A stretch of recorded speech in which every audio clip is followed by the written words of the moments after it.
A bell is no bell till you ring it. A song is no song till you sing it. And love in your heart isn't put there to stay. Love isn't love till you give it away. You know that better than I.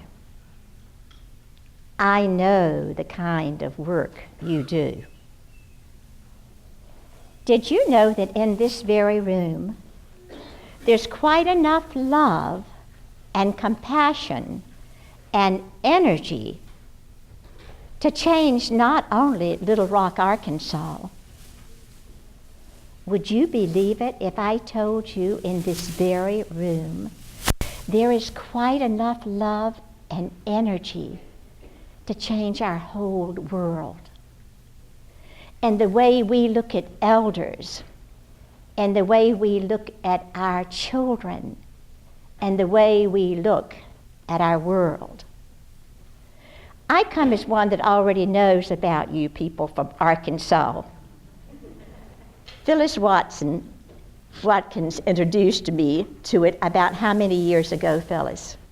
5 or 6 at her group, and I fell in love with the women and the men of Arkansas and what you were doing.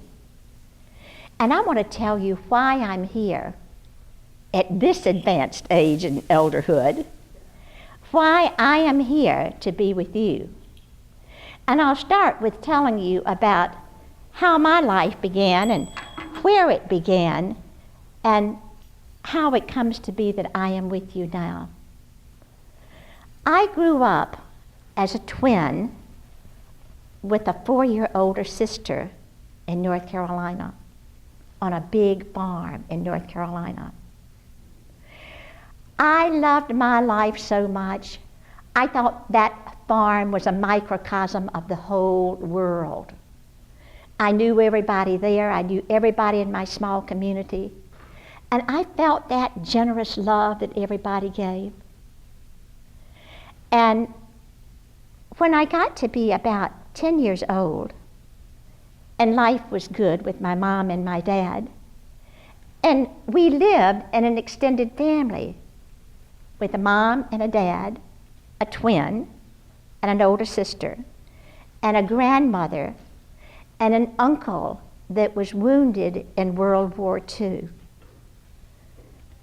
So you see why I began to love caregiving, and why I began to see that it was so natural to care for everyone in your home. It did not matter if you were the same age. It did not matter what type of disability you had.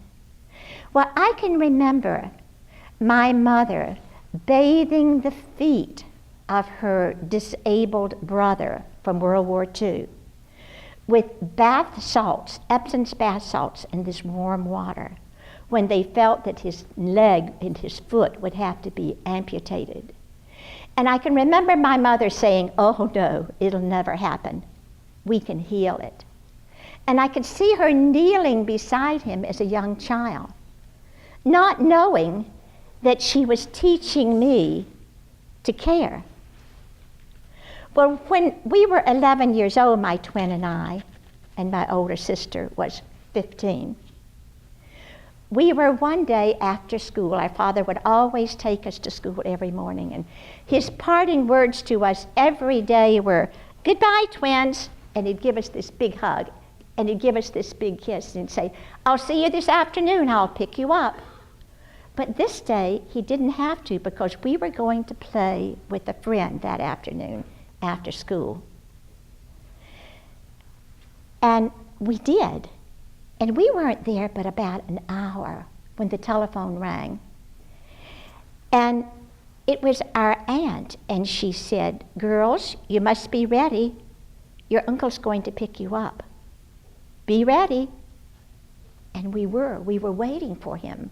We were sort of excited because he had never done this before, and we wondered, why is he coming today? It was a special treat. And as we were going back to our country home, we heard on the radio that our father had been in a car accident, involved in a car accident.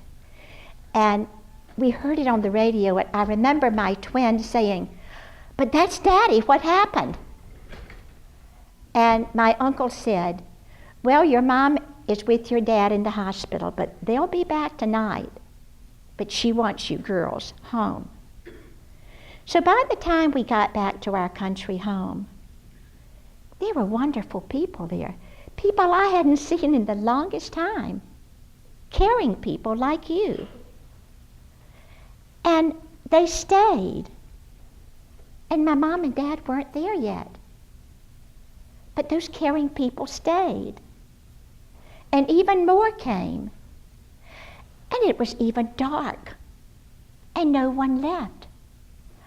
And you should have heard the stories they were telling. I wanted to remember every single one of them because I wanted to tell them to my mom and to my dad when they came back that night or whenever they arrived. So when I knew there were too many stories for me to remember, I said to my two sisters, I think I can remember 6. Can you remember 6, Mary, my twin? Doris, you're older, you're going to have to remember 12 stories so that when they come home, we can tell them all of these things. And one of the stories was, twins, I remember the day you were born, and it was from the postman. And he said, my job on the day that you were born was not just to deliver the mail, but to go up on the door and knock and say, the McCraes had baby twin girls born today. So it came with a knock on the door. And I wanted my mom and dad to know that. I thought they may have forgotten, see.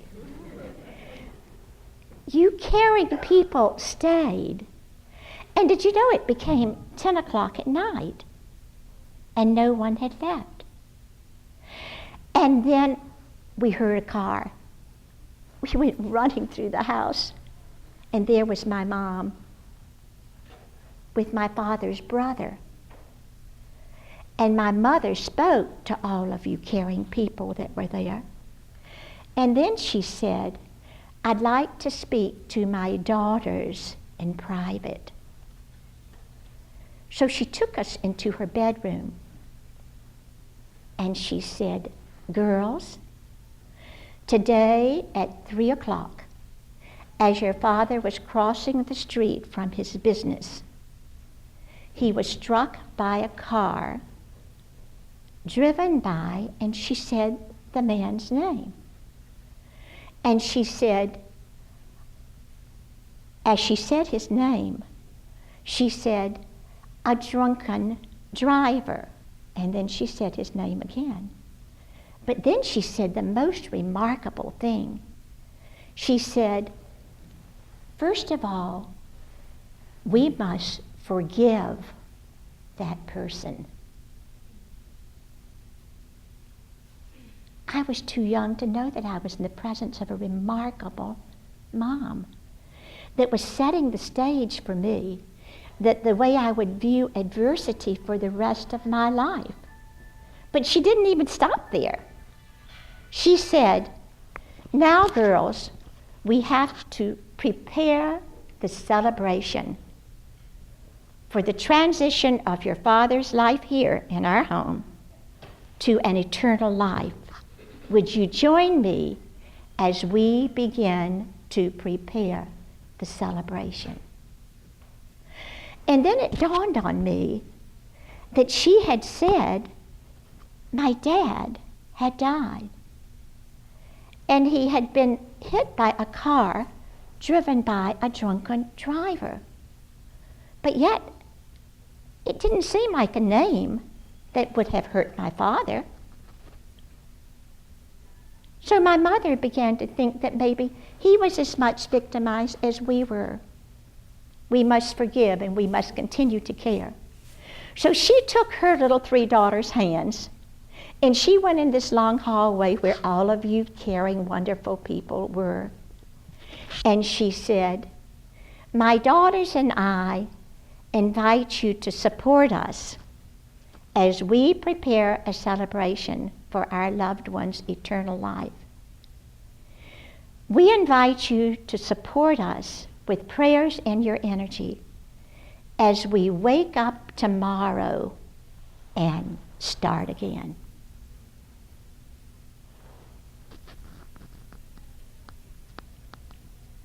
Have you been there?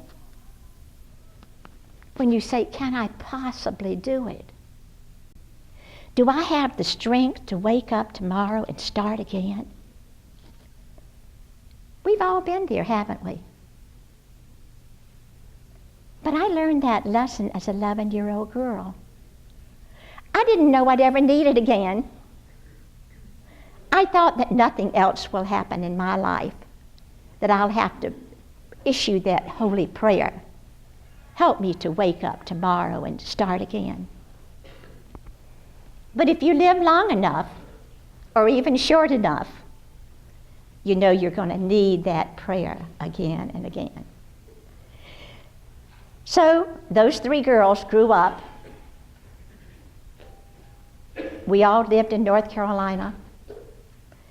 I began to think early that I wanted to be a teacher, and I wanted to tell those stories that I had heard from all of you, those wonderful, caring stories. So I became a teacher.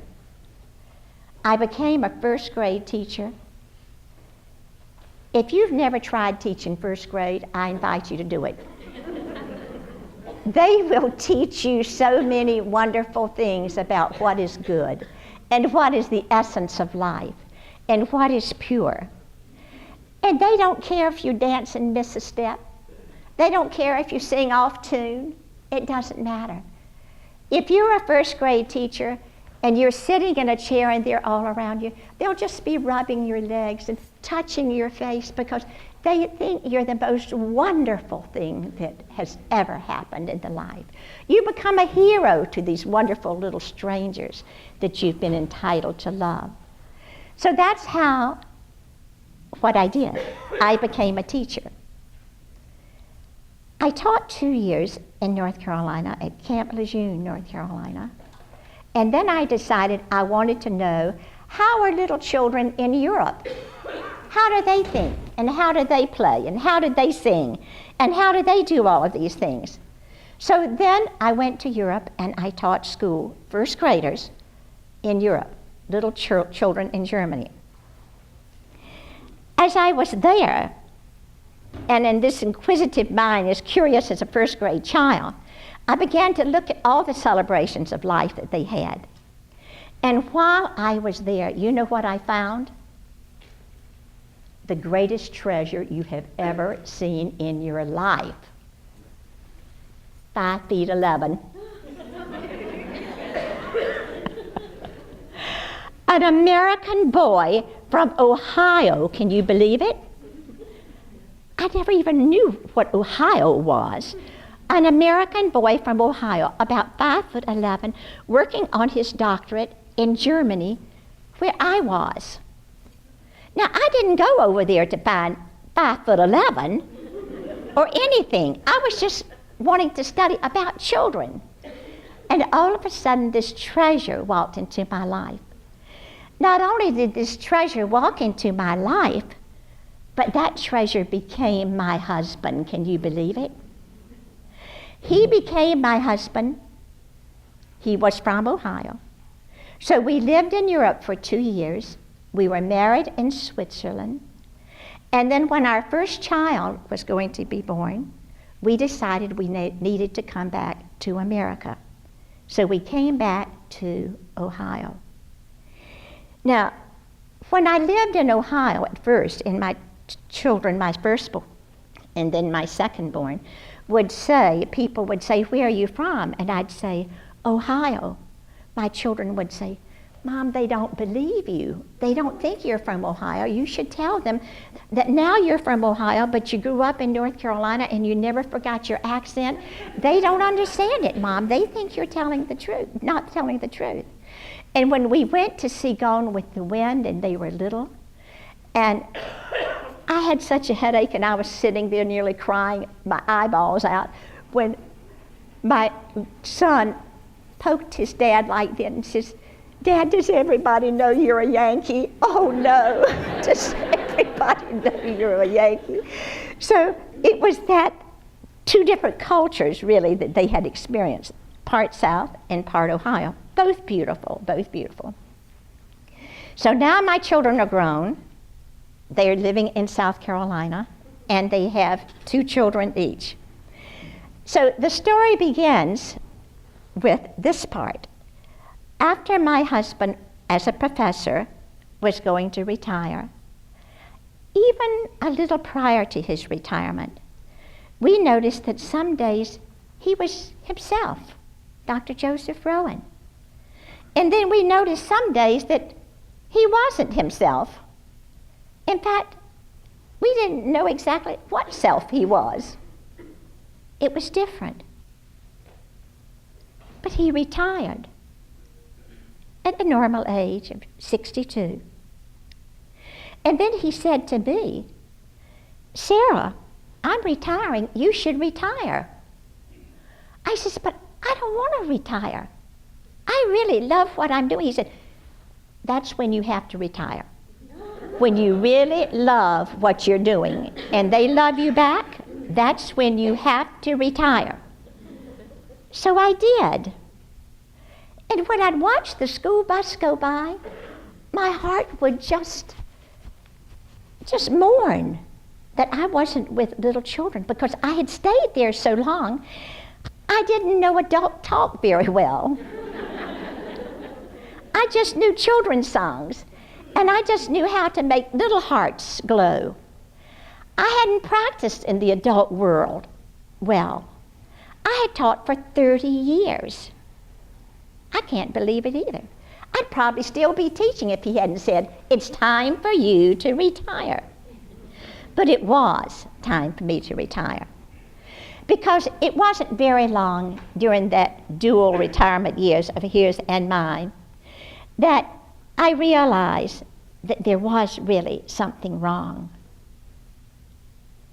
And one of the things I realized was he was a man that did everything right.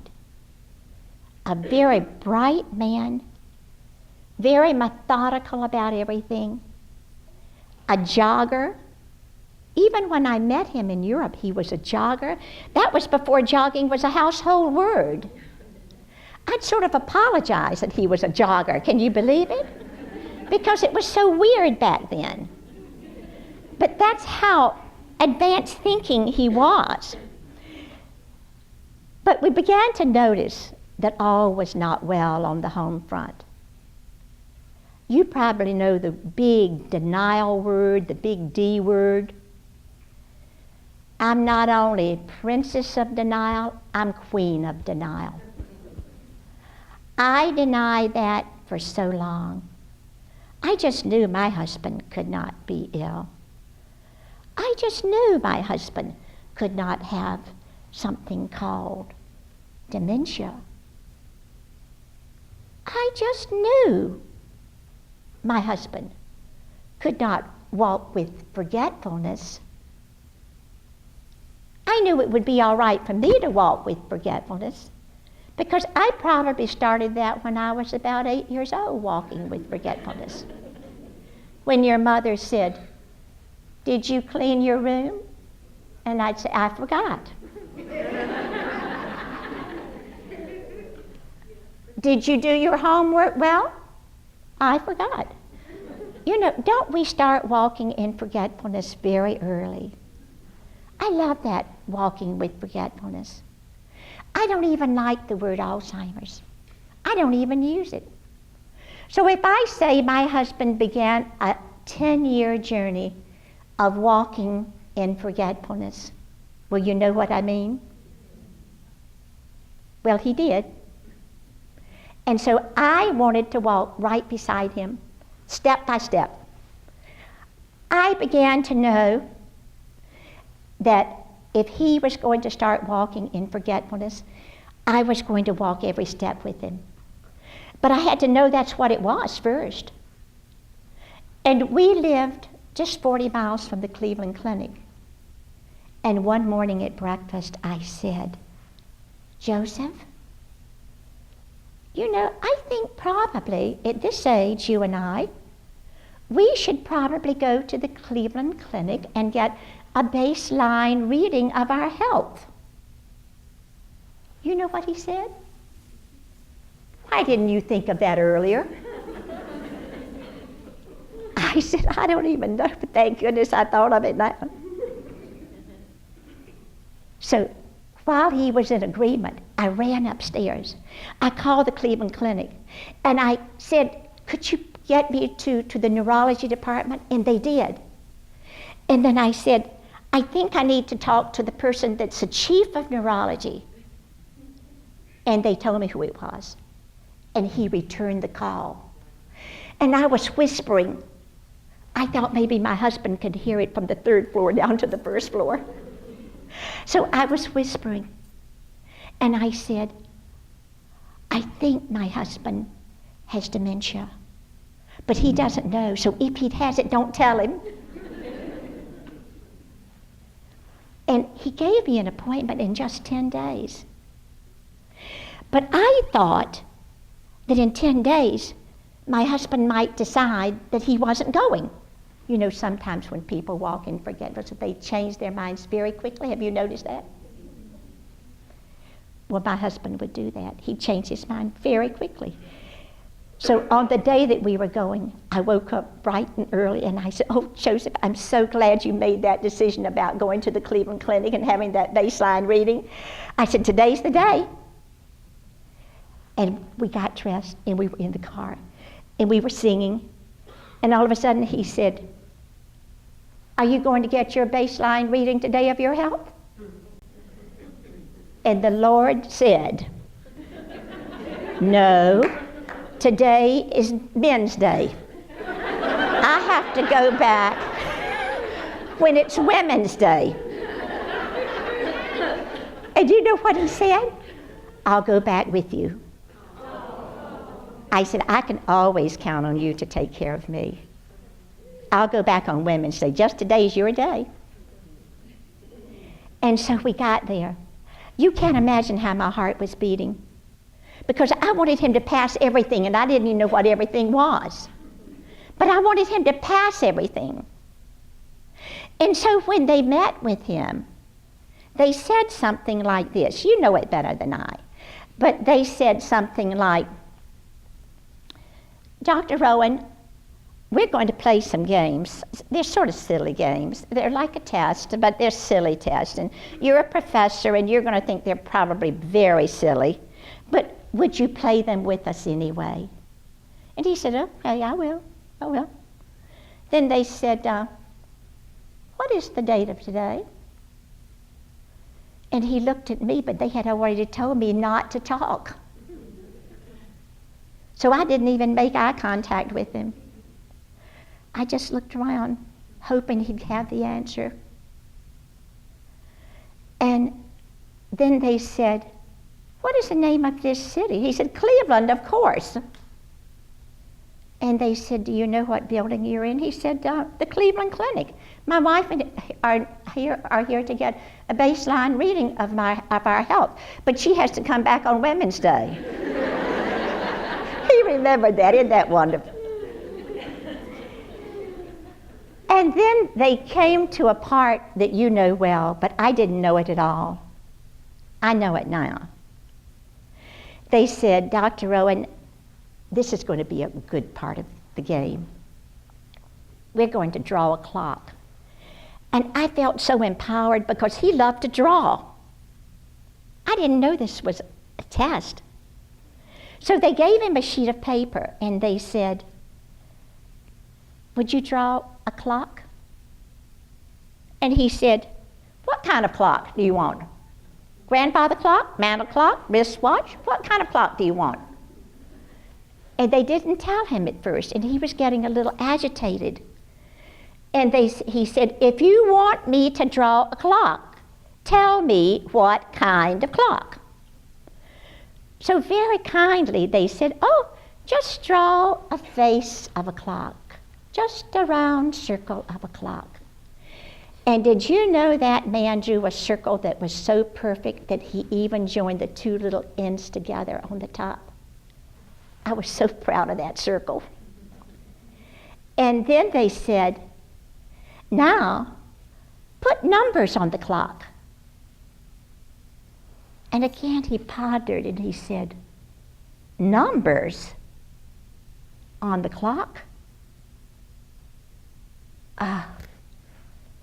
This was a man that recognized just about every place we went, was so socially correct still, engaged in life. I did not realize how hard he was working to make his day normal. And then they said to him, numbers, well, just put 12, 1. So below this circle, he began to put 12, 1, 2, 3, till he ran out of room on the paper, and he said, should I turn it over and write some more numbers? They said, oh no, you've done a great job. Now, this is the last part of the game, they said. Now just put the hands on the clock. And he did.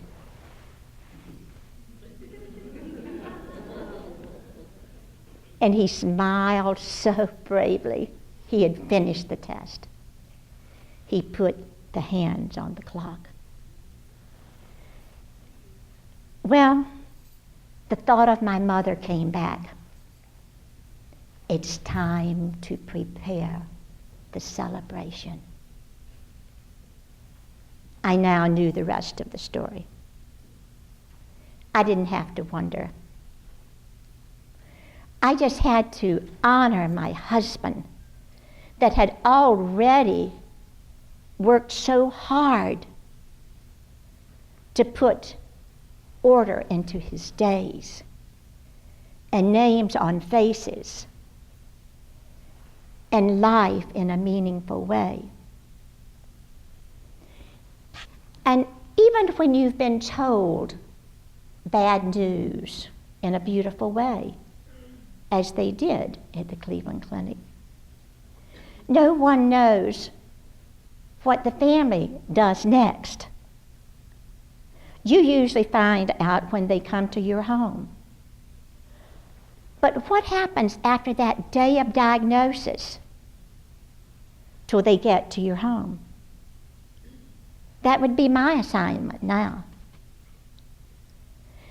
And I was determined that my husband was going to be honored in the most beautiful way I could ever learn, do, or muster up a way to do it. And I was determined that this bright man who had had such an illustrious career was going to continue to teach a new subject to our community, to his friends, and wherever he went. And the subject would be walking with forgetfulness. My children were with me, and they were adult children at the time, and still are. And after they heard the diagnosis, they stood behind their dad, and they said, Dad, our family is the type of family that no matter what it is, we're going to stick together, and we're going to win whatever battle we're engaged in. And the doctor said, Dr. Rowan, physically, you are so healthy. You have not one thing physically wrong with you. But you do have a cognitive impairment, probably of the Alzheimer's type. And you will lose your ability to make wise decisions.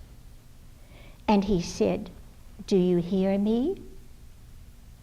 And my husband's little shoulders went back strong. And he said, I question your diagnosis. Don't you love that spunk? I question your diagnosis. And the doctor said, you can question it, but our tests are rather conclusive. And so your journey from now on will be one that you will lose your ability to make wise decisions. So as we were coming back to our home, we stopped at this restaurant. And I didn't even know how to bring it up. But I said, Joseph, we've had our test.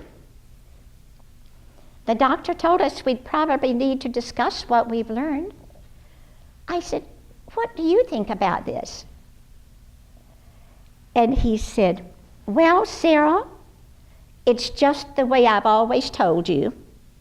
If you would exercise and take care of yourself, you would be as healthy as I am now. You heard him say that. You heard him say, if you would just do what I have told you to do, you would be as healthy as I am. Strangely enough, I felt this marvelous relief that only I knew the secret, that only I had comprehended it, and our children, that he was all right. Already he had forgotten. So I began to think that night as I lay in my bed, I began to think, okay, God, this journey is going to be the best journey you've ever seen. I don't know what in the heck I'm doing, but it's going to be a good one. I'm going to love this man even more than I've ever loved him. I'm going to try to honor him and find things to engage him in life and the community and whoever he knows. I want them to see that this Alzheimer's thing is just not all it's cracked up to be. That you can live a meaningful, beautiful life. So we began. And one of the first things of the date experiences was going on a picnic. And the picnic was in this beautiful park. And as I was preparing the picnic on this little ground, my husband got up and he walked over as far as the wall, and he had his fork in his hand. And he walked over and he kneeled on the ground, and I could see him digging and digging and digging and digging and working so hard with this fork, just digging in the ground. And as I watched him, I thought, oh my, he's so engaged in what he's doing. What is he doing? And then he rose, and in his hand, he had a little pine tree, no bigger than this little holly is, that he had dug up. And he said to me, here, my sweetheart, this is for you. I dug it up. I had to work so hard. It was caught between two stones, and it would have died. I had to dig this up for you, this little tree. And he gave it to me in my hands like it was part platinum and part gold. And I put it in a little Dixie cup. And I said, oh, Joseph, what makes you the miracle that you are? And he touched me back and he said, what makes you the miracle that you are? And it dawned on me. If every word I spoke to him or to you or to the world or even to my enemies was echoed back to me, would I feel celebrated? Or would I feel just tolerated? I then knew that no medicine could ever be as powerful as my words to my husband, or my words to you, or my words to my enemies. That my words would have the power to empower my husband that day, to make him feel like he is the best. Or my words could diminish my husband. My words had the ability to him to humanize him or dehumanize him. Do you know what I'm saying?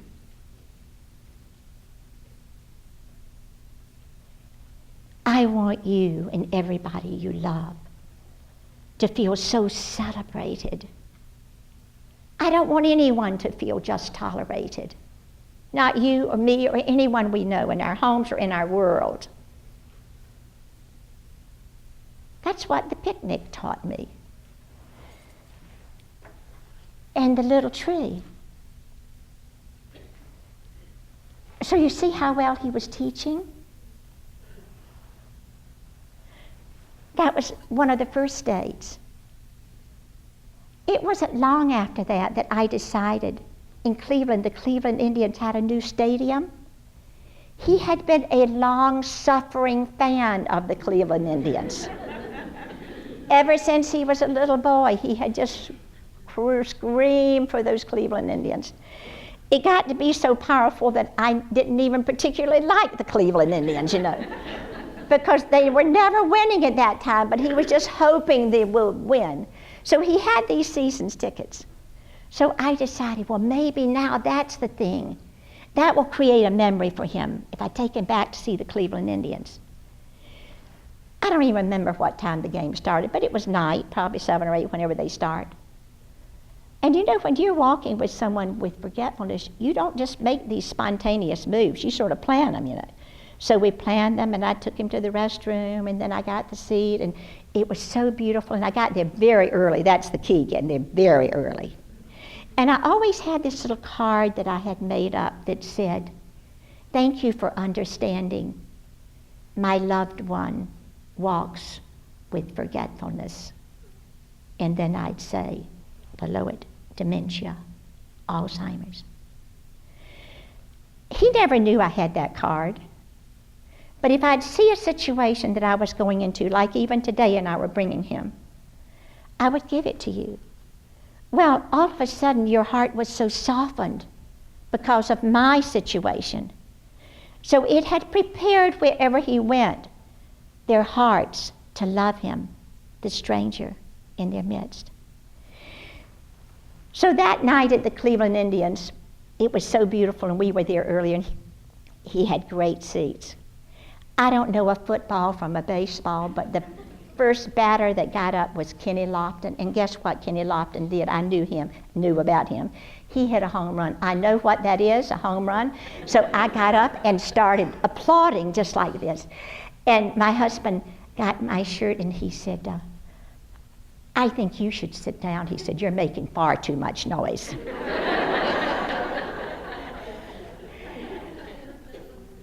This man, since childhood, that had never used a quiet voice when it was about the Cleveland Indians. But I could tell that he wasn't engaged with where he was or who was there. So about the 6th inning, he said, "Well, this doesn't seem relevant to me. I think we should go home." I said, "Okay, we'll go home." So we went to the car, and I turned the radio on, and they were winning. So I said, and I was so surprised at my lingo, I said, "Joseph, I think those Cleveland Indians are going to be pennant winners this year." I said, "Listen to them, they're winning the game." I said, "By the way, what did you think about that?" He said, "Well, it's okay, but I had rather have seen baseball."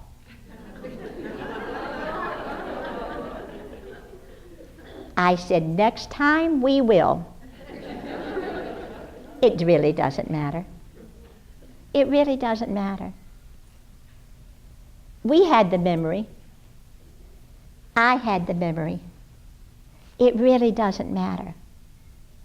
That's what we need to tell sometimes people when they come in and they said, "Well, I told him and he's telling me that 1,000 times. It really doesn't matter. Listen once more. Listen for 1,001 times. And so I'm glad you told me that story. Never heard it before. It really doesn't matter. And so then the journey began of more things to engage him.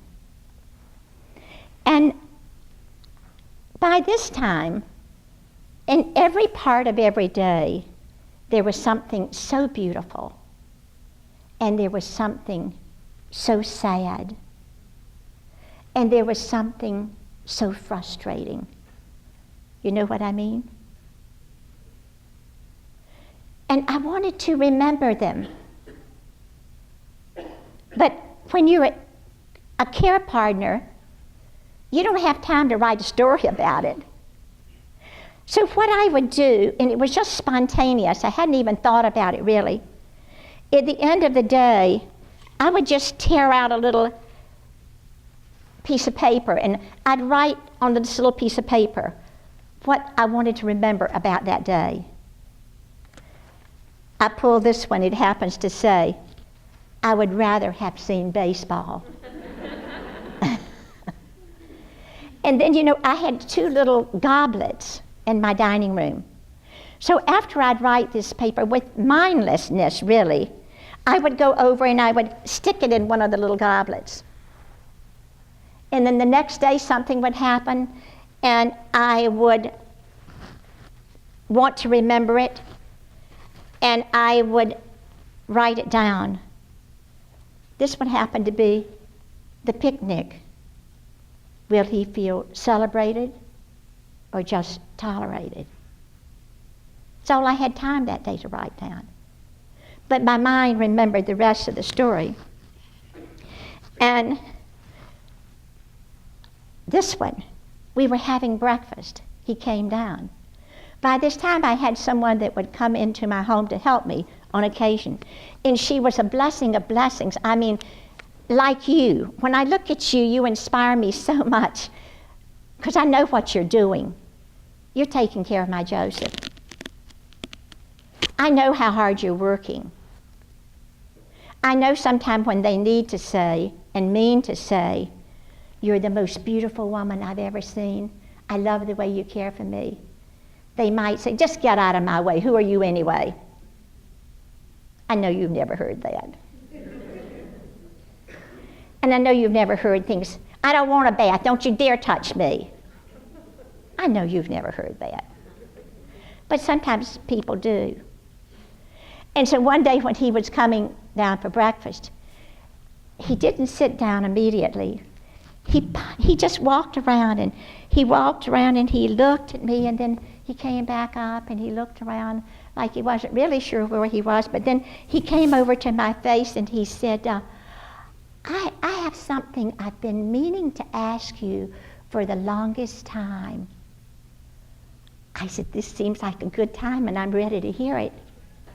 He said, I don't know why I've waited so long to tell you this, but are you ready? I said, yes, I'm ready. He said, will you marry me?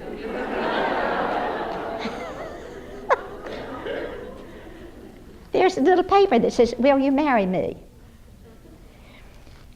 At the time he posed the question, and I had already accepted, I said, you better be sure I'm going to accept. The telephone rang, and it was my children from South Carolina. And I said, guess what? Your dad just asked me to marry him, and I accepted.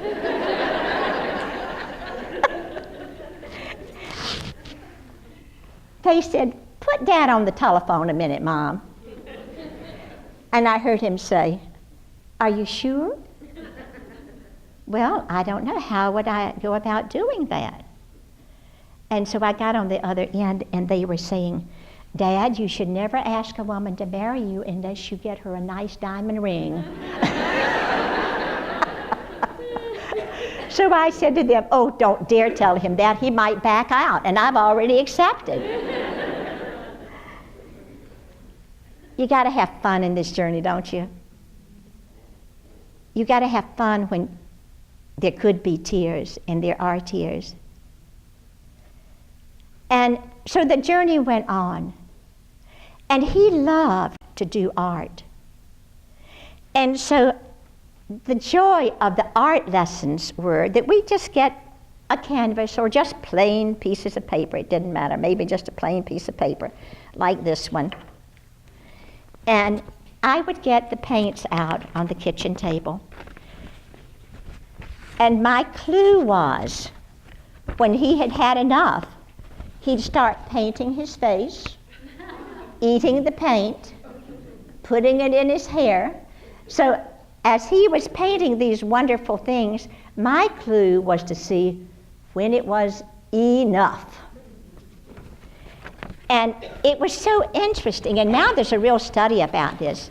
It was so interesting to see how he painted on certain days. Some days he would paint with bold stripes, just bold. And sometimes he'd paint with tiny little lines. And sometimes he'd just make little squiggles. But when he finished it, he would put it on the table. And this particular day, he had finished 3 paintings. And they were on the table. And then I began to see him put the brush around his ear, a little bit here on his neck. And so I began to get the paints. And as I was getting the paints, this is what he was doing with his paintings. Here, my sweetheart, here's a piece of our lives. Here, my sweetheart, here's a piece of our lives. He was tearing up his paintings, and he was putting them on. Here, my sweetheart, here's a piece of our lives. And he had all of his paintings in little pieces like this. So as I looked at the table, I said, oh, my Joseph, I never knew we had so many beautiful pieces of our lives. I bet we could form something wonderful with all the pieces of our lives. So we got this big canvas, and we began to glue all of these pieces of our lives on the canvas till it was a big collage like this. I hope and think, perhaps, you have a small picture of it. And the thing that was beautiful about the pieces of our lives is it was going to be sold at an Alzheimer's auction. And I wanted it very much. So I bid, and I bid, but an anonymous bidder kept bidding more and more till I couldn't afford it, you know. And so the people that bought it were the president and his wife of the college that my husband was a professor. So then they had the painting hanging at the university, plus they had a reception for him, honoring him with his painting. And after that, they gave it to me. So this is a copy that I would like to share with you, that the wonderful work of a sweetheart and a caregiver. Now, when you talk about sweetheart, that's what he would always call me, my sweetheart, my sweetheart. Well, when he first went into a home care facility, he would say, oh, here comes my sweetheart. And the other residents would say, oh, he's always saying that, here comes my sweetheart. She's not really his sweetheart. She doesn't really even know him, and he doesn't know her. I don't know who that woman is. No. So this is a reminder that at one time I was his sweetheart. Now, after I thought about that too, about the sweetheart, I want to look at a few things here. At about this time, we had our first grandchild that was born, and her name was Sarah. And so Sarah was just a tiny little infant who we had known prior to her birth that she had an unusual heart that needed to grow a little longer and a little more, even though she was a full-term baby. But the prayers went up, and we knew that Sarah would be just this perfectly little infant. Well, when she was born, her heart still wasn't exactly right, so they had to do surgery. So I wanted my husband to meet baby Sarah, our first grandchild. So I drove him down to where she was in a hospital in Georgia. And At first he did not want to go in because he had to be clothed in the scrubs and he had to have the hat on and everything, and he thought this was so silly.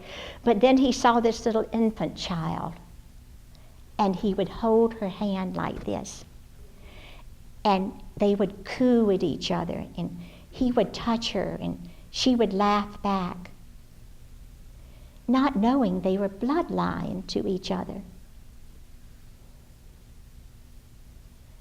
And on the day I was bringing my husband back to Ohio, and little Sarah was very, very sick,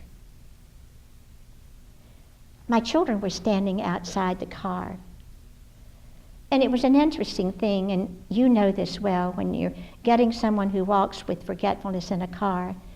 And I would make the mistake sometimes of saying, "Oh, Joe, sit here and put your legs here." And he said, "Here? Where's here? Where is here?" You know? Until I learned that I could touch his shoulders and touch him on the little bohunkas, and he would sit quietly, you know, and put his feet where here was. But on that day, he got in perfectly. And I rolled down the window, and our children were there, and our in-law children were there, our beautiful children. And my husband looked at our daughter, and he said, "By the way, do you happen to know that woman that has that very sick little baby?" And our daughter said, "Yes, Dad, I know her." "Well, if you know her, and if you ever see her, you tell her she's doing a great job with that very sick little baby." As tears came down my daughter's eyes, she said, "Yes, Dad, I know her, and I will tell her." That was a beautiful gift you just gave to her, Dad. Thank you so much. I'll tell her. Sarah died 4 days later. You see the gift that my husband had given? Yet he walked with forgetfulness.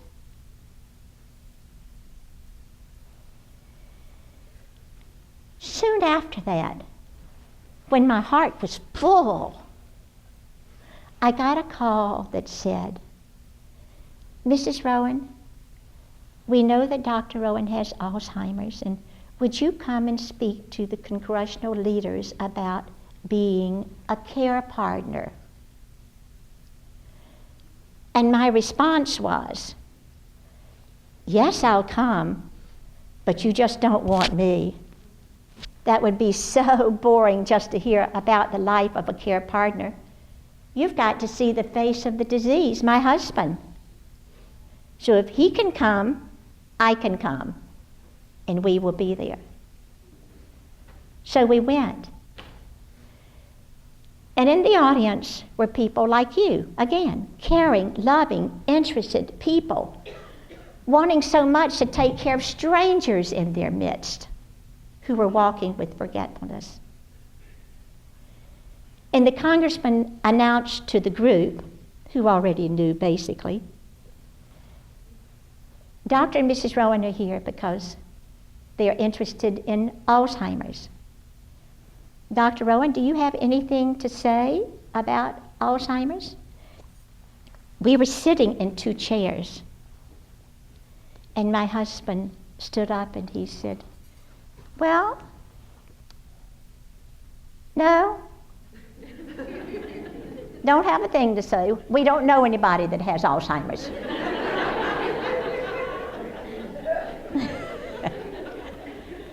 And he said, "You might ask my wife. She might know something about it." So I said, "Well, I know very little." I said, "I only know about 3 things. Number 1, Alzheimer's can come like a robber in the night. And it can rob you of your job, whether you want it to or not. It can rob you of your livelihood, your life's passion." And my husband got close and he said, Don't tell them anything that's not the truth.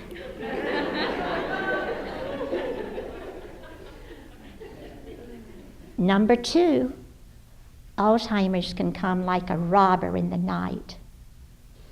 And it can rob you of your friends.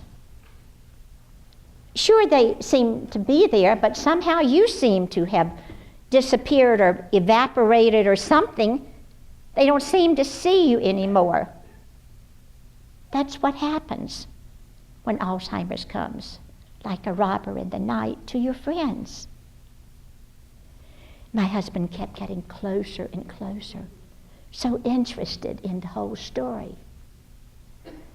Number 3, I said, Alzheimer's can come like a robber in the night.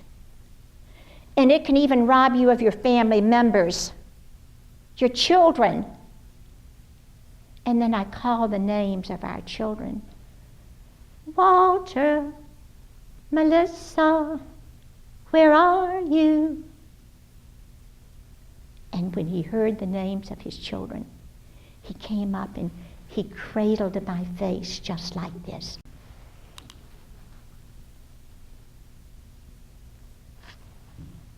And he said, don't you worry, my sweetheart. If you ever get that disease, I'll take care of you.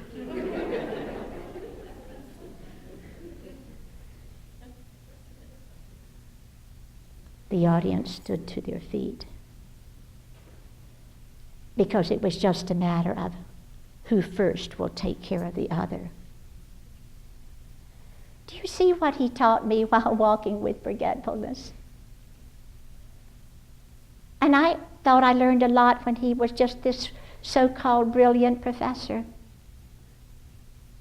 But it's when he began to walk with forgetfulness that the wisdom and the essence of what our life is going to be and what we too will become was emerging. And I couldn't get enough. And my own daily prayer was just this. Dear Lord, when you think that this home that he's living in, with this person that is taking care of him, is not honoring him in the way that you need him to be honored, nudge me in the most powerful way. You'll probably have to just knock me off my feet before I'll understand it. And it was my daily offering to say that. But we were doing well. And another time when I was taking him once to see his sisters in a different town, we were traveling along the interstate and a truck came that was filled with metal. And 2 bars of metal fell off, hit underneath the car, punctured the 2 front tires. But the worst part, it was heavy construction, and these barricades were up on both sides of the road. So here was my car limping. I couldn't stop. A construction worker said, keep going, a quarter of a mile down the road, you can pull off. My heart was just pounding. My husband didn't seem to think anything had gone wrong. Until a quarter of a mile down the road, I stopped the car and pulled off. He said, why are we stopping? And I said, oh, we're going to have a picnic. He said, I don't want to have a picnic. I said, oh, you're going to love this one. We've never had one like this before. He said, what kind is it? I said, it's a water picnic. I said, you get the water right here, because I always kept water for us in the back of the car. You get the water and I'll get the blanket. And we're going to climb this hill and we're going to have a water picnic. So we did. After I got him settled on the water picnic, I got my phone, called AAA, come get us. They did. He got out his little harmonica that he had had during World War II, at the very end of World War II, began to play it. He had the best time. The people came, towed our car. We got in the tow truck. He never seemed to think anything different had happened. By this time, I was so exhausted, I did not even think I'd be able to get him out of the truck when we got home. And we got in the car, and I said, oh, let's just sit down a minute. He said, I'd like to have another one of those water picnics. He said, that was the nicest picnic we have ever had, that water picnic. It doesn't take much, does it? Just engaging them in a water picnic. It did not take much. But it wasn't soon after that he became physically ill. And I was at an Alzheimer's meeting, and he was with me. And the nurse there said, Sarah, I think Dr. Rowan might be having a heart attack. He's perspiring, his pulse is high. I think we need to take him to the hospital. We did. That was the beginning of the home away from home. Now, you know, when Tony was talking about, and I think I have them here someplace, when Tony was talking about the psychotic drugs and the antipsychotic drugs, I had never, I'm not a nurse, I had never even known about things like that. I didn't even know that there were things to pick you up and put you down. I never even knew that about medicine. I didn't know anything about it. But I learned fast. They come in all colors. Red, yellow, pink. If red doesn't work, try yellow. Yellow doesn't work, try blue. Blue doesn't work, take them all together, put in orange.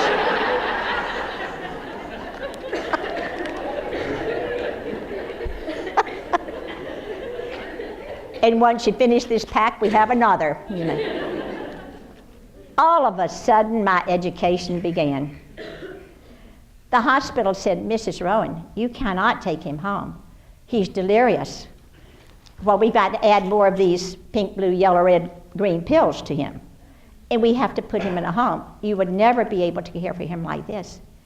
I says, but I cared for him yesterday, that's Thursday, and today's just Friday. What happened? Well, he'll probably get better, but no, you can't take him home. There's no way you can take him home. So I put him in home one.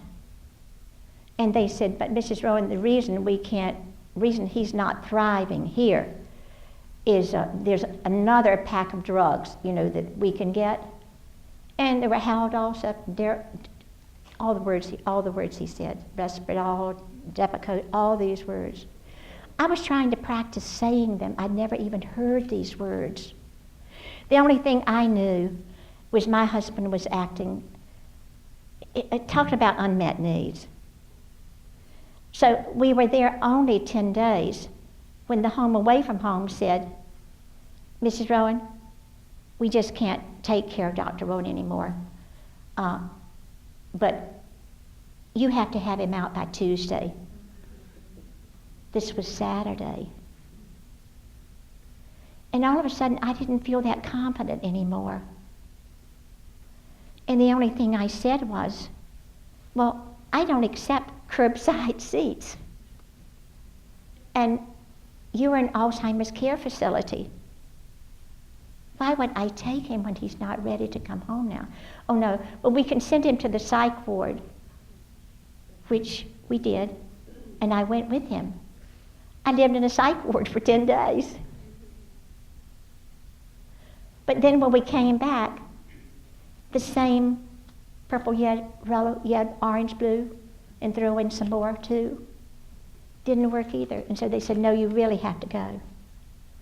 But it wasn't really the end of the story, because another home said, oh, we can take care of Dr. Rowan.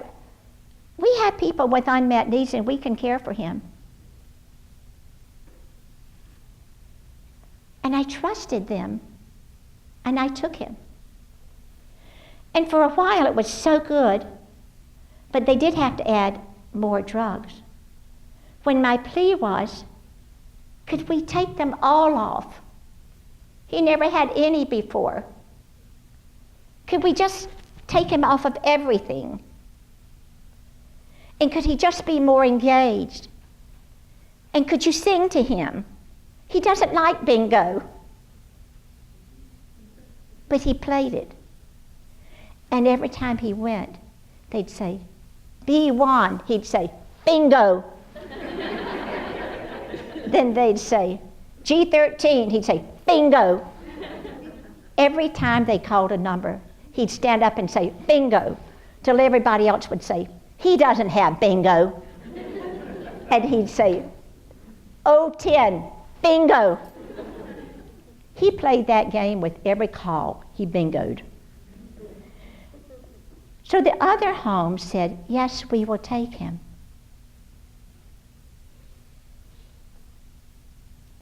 You know why he had to leave that home? It's not because they did not care for him. It's just because sometimes I don't even know what happens. Maybe it's just a terrible, very bad, no good, very bad day. I don't know. But I was speaking in Columbus, Ohio, and I got a call that said, Dr. Rowan has very bad behavior today and you need to be here. And a woman was with me. And so as I got back to the home, there were 2 police cars there. And I said to the lady that was with me, Barb, somehow I feel like those police cars are about my husband. She said, why would they be about your husband? I said, I don't know either, but somehow I feel like they are. And it was the 4th of July when the regular staff wasn't there. And when I walked in and asked, they said, he's in his room. And when I went, here was my husband, totally unclothed, handcuffed.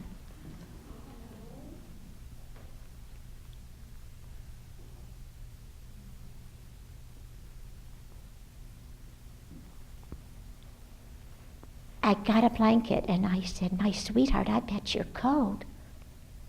Let's cover up and lie down here. And I whispered to the 2 policemen, uncuff him now. But they couldn't until they had permission from the home.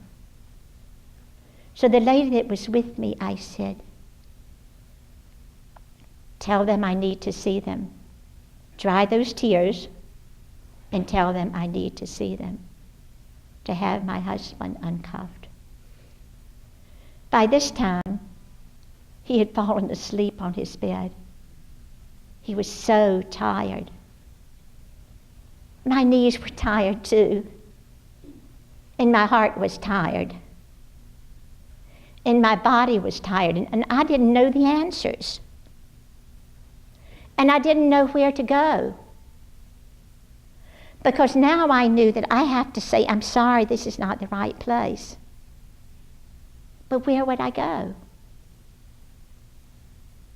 There were many other places, but where would I go that would really understand what walking with forgetfulness is like, and what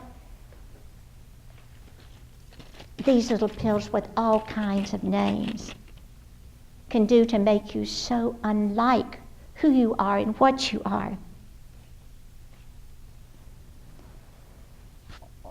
I called my children and I just told them the story. And they said, Mom, bring Dad to our home in South Carolina. You know, when you're a care partner, you don't want your young children that are so living life in with the frustrations and the joys and the raising of children and just living life is like. But I thought, I'll go there and see what the care is like. So I looked at 5 different homes, and I told them the story. And they said, oh, Mrs. Rowan, but we understand unmet needs. And sometimes I looked around, but I saw unmet needs. And so I went to this restaurant just to ponder and pray. And would you believe a lady came in and she said, are you planning to relocate to our beautiful little town? I've never seen you here before. And I said, oh, perhaps I am. My husband has Alzheimer's. And I'm looking for a place that will honor him and respect him the way he needs to be honored and respected. And she said, have you looked at a place called Maddie C. Hall? And I had a little list with all the names of the places. And I got it out, and that name wasn't on there. So I thought I had not heard it right, and I said, oh, you mean like a woman's name, Maddie C. Hall? And she said, yes. She said, they have a special program there that tries to eliminate helplessness, hopelessness, loneliness, and boredom. It's called the Eden Alternative. I'd never heard of it. I said, tell me the name again right now. I said, are you sure that there's such a thing as this? And she said, yes, I'm the state Alzheimer's respite care director. Now, can you believe that? So I called my children and I said, guess what? I found the place. Where is it, they said. And I told them, they said, oh, Mom, that probably won't be the one. It's not the prettiest one. It's not the one that's in the best part maybe that you'd want. It's all these things that aren't. I said, I'm not looking for the best. I'm not looking for the best paint. I'm not looking for the plush rugs. I'm not looking for the paintings. I'm looking for heart.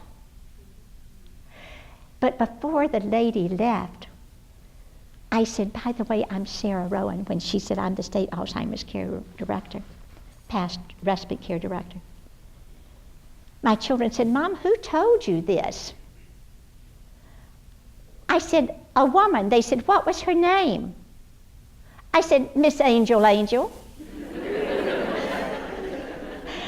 said, she just flew in while I was having lunch, and she gave me all of this information, and I'm going to check on it right now. And I went out, and let me tell you, that's when I fell in love with all of you. That's when I fell in love with all of you that know how to love, how to care, how to treat, how to honor, how to bed, how to brush teeth, how to comb hair, how to put on pajamas of your choice. I learned so much that one night. I knocked on the wrong door because it was already after hours. This sweet little voice came and said, may I help you?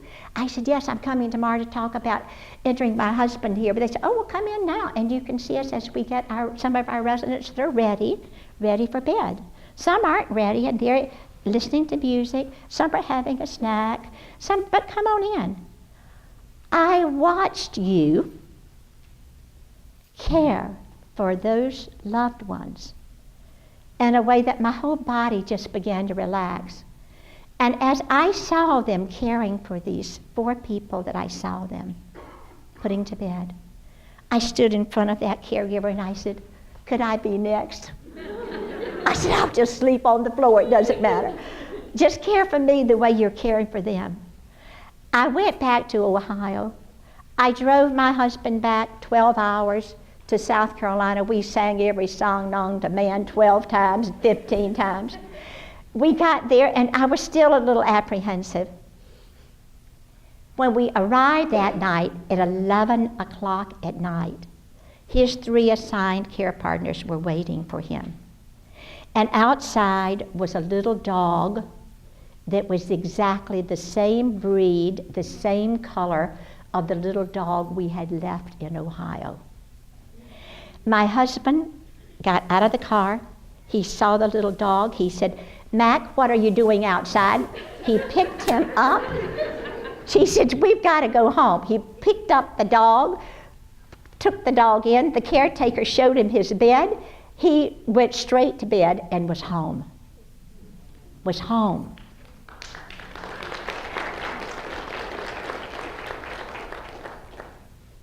Do you see what you do? You create home.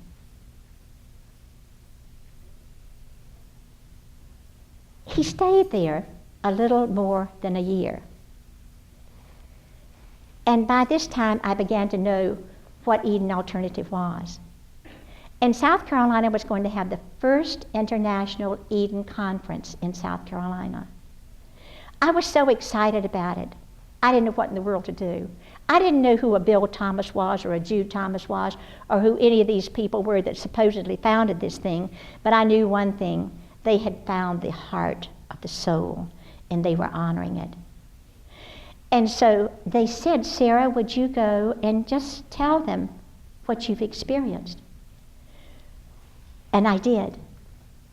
It was then that I met what you do in the most remarkable way, with eliminating loneliness, boredom, and engaging people in the most wonderful way. When my husband was there, that one year, he fell at the very end, and it was a bad fall. And I knew we had to release him. So I said to my children, it's time for us to release Dad. And as we stood around his bed, my husband had often said, I want to go home, I want to go home, even when he was in his own home sometime. You've heard that often. And so I said to my husband after his severe fall, I said, Joseph, you've always said you're ready to go home.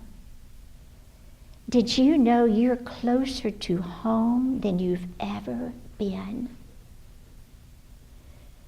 Whenever you're ready, you just knock and we'll open the door. My children wondered if I was saying the right thing. Don't give up, Dad, yet. Whenever you're ready, just knock and we'll open the door. And that little frail arm lifted and he knocked. And the very last two words he spoke were, how beautiful.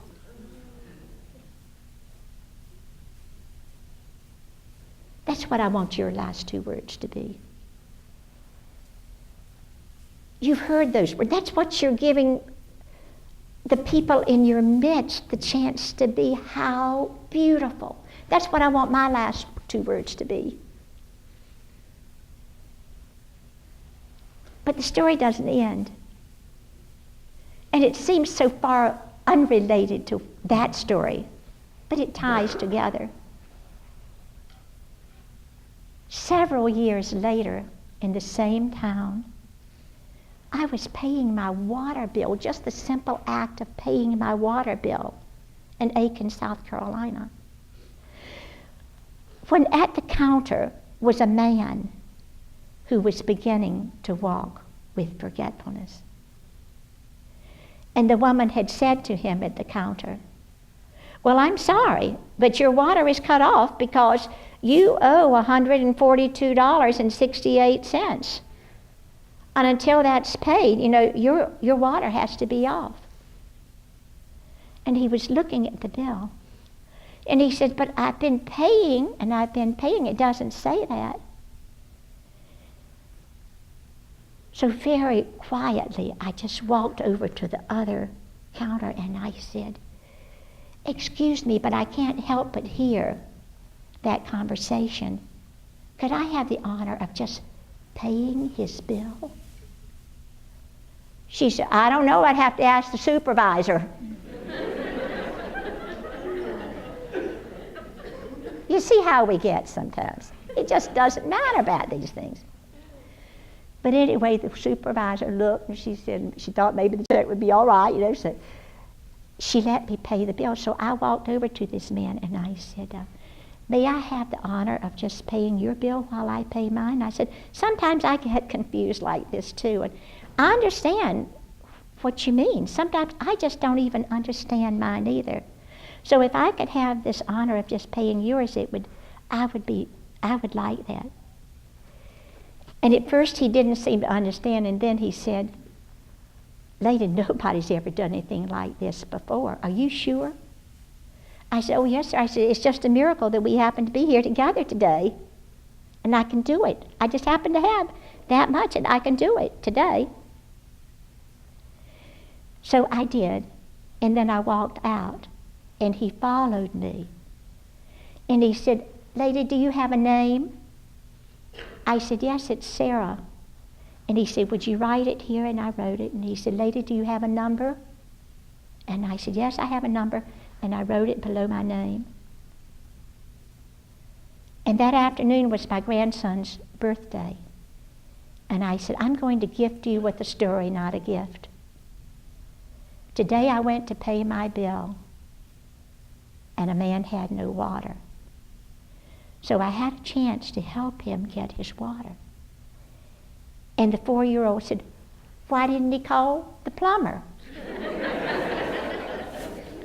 And I said, "Well, sometimes the plumber can't help with that." I said, "It's because he hadn't have quite enough money to pay his bill." The 3-year-old said, "You have to pay for water?" The other one said, "How much did it cost, Granny?" I said, $142.26. "You had that much money?" I said, "It's just a miracle. On that day, I had that much money." I said, "So that's your gift today, that the night water is running from a faucet." When I got back to my home, there was a message, and the message was, "I've been trying to call, but she hangs up." It was the answering machine. The other message said, "I'm going to talk fast. My name is Mr. Willie, and you paid my water bill. And I just want to tell you, if there's anything I can do for you, I will. If I don't know how to do it, I'll learn how. If that don't please you, I'll work till it do."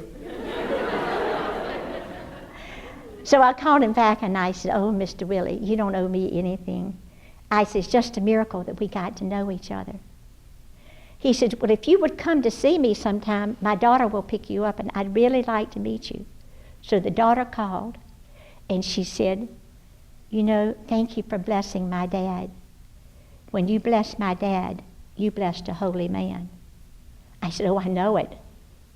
I saw that holy man, and it was the honor I had to bless him."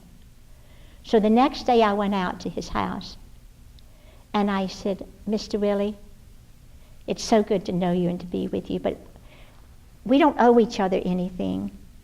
I said, "It's just our honor that we get to know each other. Tell me about your life." He said, "Well, for a long time I worked at this special nursing home." He said, "It was a home where they honor and take away loneliness, boredom."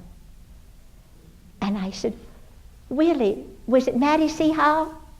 He said, "Yes, ma'am, it was Maddie C. Hall." I said, "Did you happen to know a man named Dr. Joseph Rowan?" He said, "Oh, yes, ma'am, everybody knew Dr. Rowan." He said, "This is what he'd do." He said, every day at 10 o'clock in the morning, he'd get to the front and he'd do like this. When everybody's sitting down, it's time for a lecture.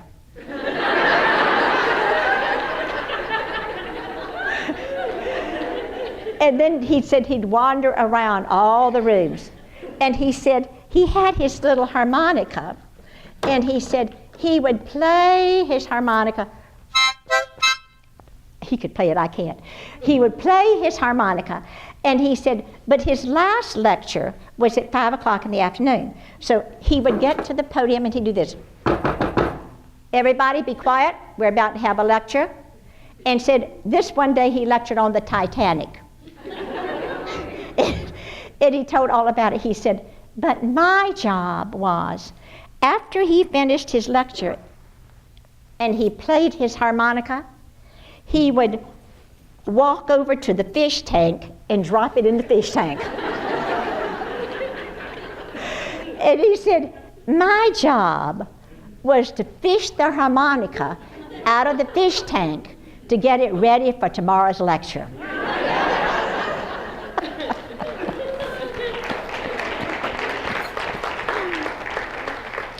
You know, that's what you do. You fish the harmonica out of the fish tank to get it ready for tomorrow's unexpected lecture. I want to close with a little poem that I love, and I think it's going to be me soon as I walk with forgetfulness, and it's this.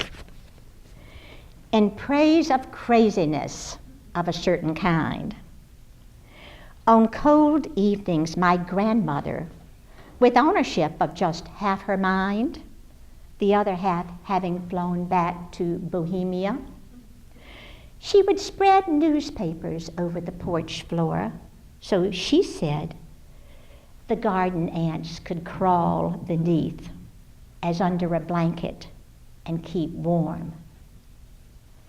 And what shall I ask for myself, but being so struck by the lightning of years, to be like her with what is left, that loving.